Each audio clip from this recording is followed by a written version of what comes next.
근로기준법이라는 거의 존재를 듣게 되는 거죠. 그 전까지는 근로기준법을 모르는 채로 이제 고민을 많이 했던 거군요. 네, 그렇죠. 그 전까지는 근로기준법의 존재 자체에 대해서 알 수가 없었습니다.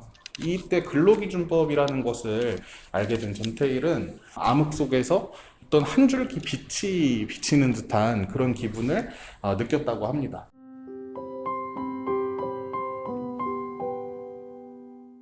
왜냐하면 우리의 이런 상황이 불법적인 상황이고 법적으로 우리가 이렇게 일을 해서는 안 된다라는 거를 명시해주는 법을 찾았기 때문이죠. 자, 그래서 전태일은 지금까지 이 법을 몰랐던 자기 자신이 마치 바보처럼 느껴졌다고 그렇게 회고를 해요. 그 이제 전태일 여사가 했던 이제 바보회라는 그 단체의 이제 배경이 됐나 봅니다. 네. 그 전태일이 이제 이 평화시장의 구조를 바꿔보자라고 생각하면서 같이 할 사람들을 이렇게 하나둘씩 모으게 됐는데요. 이렇게 바보처럼 살아온 바보들이 한번 바보회를 만들어보자, 이렇게 얘기를 했습니다. 그리고 이 바보회라는 걸 처음 창립하는 자리에서 전태일은 이런 얘기도 했는데요. 선배 재단사들한테 도움을 구했더니 그런 게 어떻게 가능하냐고, 이 노동운동하는 사람들은 바보 같은 사람들이다, 뭐 이렇게 얘기를 했다고 합니다. 근데 이제 전태일은 그렇다면 좋다, 우리가 한번 바보답게 되든 안 되든 들이박아나 보고 죽자, 호쾌하게 얘기를 했다고 해요. 같이 바보회를 만들기 위해서 모인 동료들도 그래 좋다, 우리가 바보다 이러면서 바보회를 창립하게 됐다고 합니다. 보통 사회에서 이제 뭐 잘난 사람이 되라, 뭐 똑똑한 사람이 되라 이렇게 얘기를 많이 하잖아요. 근데 그렇게 이제 내가 잘나지고 뭐 똑똑해지다 보면 사실 누군가를 이제 누르고 이렇게 올라와야 되는 그런 경쟁 사회인데 그 안에서도 이렇게 바보를 자처하면서 하는 이제 바보 선언은 완전 정반대인 같이 사는 그런 좀 의미가 좀 담겨 있는 게 아닌가라는 그런 생각이 드네요.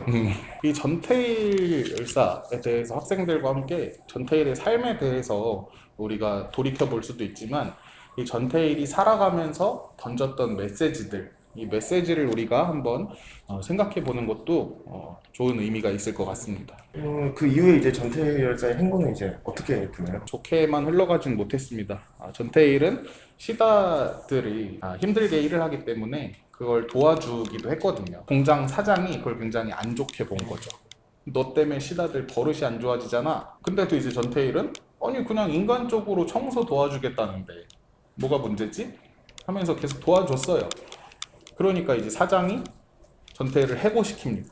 왜 네가 뭔데 사장 말을 안 듣냐? 전태일은 계속해서 의구심이 드는 거죠. 난 그냥 인간적으로 신하들을 도와줬을 뿐인데 날 해고시킨다고? 이런 부분들이 아까 전태일이 그 폐병에 걸린 여공을 보면서 느꼈던 그런 충격들이랑 같이 다가오게 돼. 그래서 더욱 열심히 노동운동을 하게 되는데요. 그때 이제 바보회를 만들면서 전태일이 이제 설문조사를 해요. 이 평화시장의 여공들이 얼마나 힘들게 일을 하고 있는가, 설문조사를 들고 근로감독관실로 찾아가기도 합니다. 그 노동청에 찾아가기도 하고요. 그런데 여기에서 이제 또 하나의 현실을 마주하게 되는 거죠. 근로기준법이 노동자를 위한 법이고 근로감독관은 그걸 지켜주기 위해 있는 사람인 줄 알았는데 사실은 그게 아니었다는 거죠.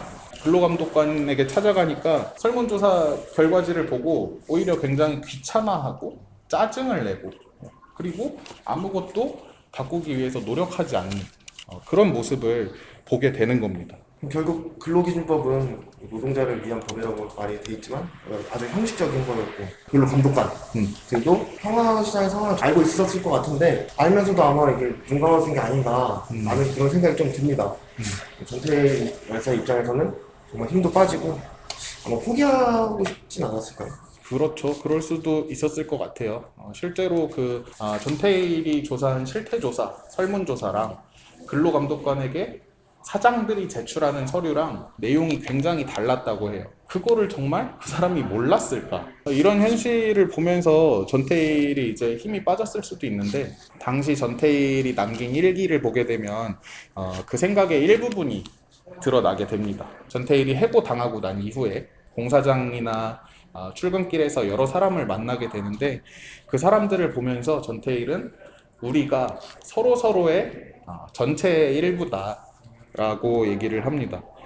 그렇게 생각하면서 어떻게 하면 함께 인간적으로 살 수 있을지 오히려 더더욱 고민을 많이 하게 되죠. 우리는 함께 살아갈 수밖에 없는 서로의 일부다. 이런 얘기인 것 같아요. 해고당하면서 일터를 전전했는데 그 이후에 평화시장으로 다시 돌아오게 됩니다. 그리고 또 다른 시도, 모범업체 설립을 시도하게 되는 거죠. 네, 여기에 이제 모범업체 테일피복이라고 해서 전태일이 준비했던 모범업체 내용이 이렇게 쭉 나와 있습니다. 전태일이 이 모범업체를 설립하면서 보여주고 싶었던 거는 그런 거였어요. 노동자들에게 정당하게 일한 만큼 돈을 주고 법에 정해진 대로 쉬는 시간을 주더라도 회사가 운영될 수 있다. 이거를 보여주고 싶었던 거죠. 그래서 여기에 이제 이렇게 보면 대학 노트 30페이지에 걸쳐서 이 자신의 생각을 구상을 막 써놨다고 합니다. 필요한 물품, 인원, 뭐 자금, 만들 물건, 판매 방법 이런 것들을 다 정리를 했고 상세하게 사업 계획을 세웠습니다. 이곳에서 그 어린 여공들이 일을 하면서 꿈을 키울 수 있도록 근로기준법대로 일할 수 있도록 상상을 했던 거죠. 구체적이고 자세하게 이렇게 꼼꼼하게 준비한 것 같은데 안 된 걸로 알고 있는데. 그쵸. 네. 실제로는 이 모범업체 설립을 못했는데 너무나 좋은 아이디어였지만 실제로 이걸 만들 자본금이 없었어요. 당시에 3천만 원이라고 하는 큰 돈이 필요했는데 전태일로서는 도저히 구할 수가 없는 거죠. 전태일이 그 자신의 안구 기증까지 생각을 했었어요. 그래서 안구를 기증하면 자신의 이런 선행을 보고 누군가가 후원자로 나서주지 않을까. 근데 이제 그것도 이루어지지는 못했던 거죠. 그러면서 이 테일 피복, 모범업체의 꿈이 조금 좌절되게 됩니다. 이 노력들이 좌절되니까 이제 전태일은 마지막 시도를 준비를 하게 됩니다. 전태일 열사의 마지막에 이제 다가오고 있는 거군요. 네. 어떻게 보면 전태일은 이 모범업체 설립을 준비할 때부터 마음 한켠에는 자신의 죽음까지도 생각을 했을지도 모르겠어요. 그런 방법을 통해서라도 세상에 이 평화시장의 문제점을 알려야 되지 않을까 이런 생각을 했을지도 모르겠습니다. 쉽지가 않은 선택이잖아요.